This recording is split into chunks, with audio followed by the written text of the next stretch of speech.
seems like there's just nonstop disasters from this eastern storm that happened.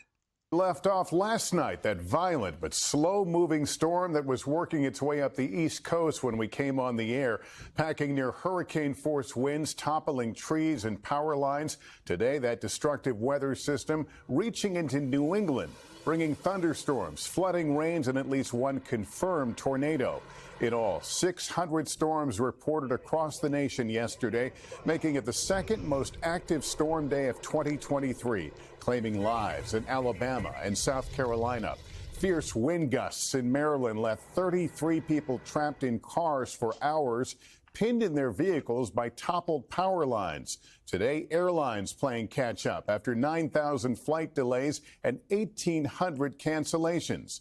Meantime, tonight, parts of Massachusetts, which saw as much as 5 inches of rain in under 6 hours, remain under flood watches through this evening. Kathy Park has late details.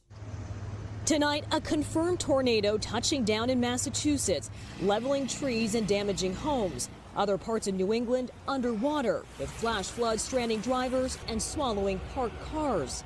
The same storm system slamming states up and down the East Coast Monday night. Parts of Pennsylvania took the brunt of the brutal weather. I see the wind coming through in the darkness. Andrew King took cover in his basement as tornado warnings were issued. Then I hear the tree bomb impact like simultaneous, just crashing around the house. In the D.C. suburbs, an outbreak of heavy downpours, hail, and hurricane-force winds. Furniture went whoosh and the power went whoomp. While in northern Maryland, a massive operation to clear 30 power lines knocked down as explosive storms plowed through at the height of rush hour. 33 people trapped inside their cars for hours, including more than a dozen children. Emergency management officials say in these situations, drivers should stay in their car and wait for instructions from first responders. Poles start to fall down. Joseph Dorsey and his 4 grandkids were driving when they witnessed disaster unfolding right in front of them.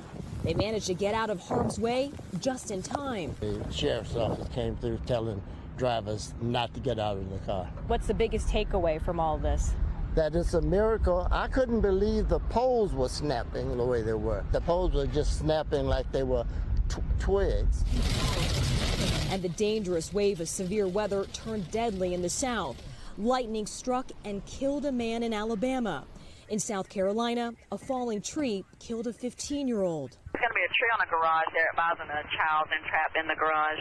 An active week of damaging storms as parts of the Midwest and South brace for the next round tomorrow.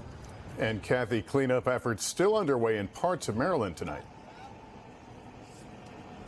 Lester, that is correct. There's still a big cleanup underway right now. As you can see behind me, dozens of cars still need to be removed. Power lines are scattered throughout the area. They are deactivated, though. Crews are out here every day, but it's still unclear when the highway will be back open.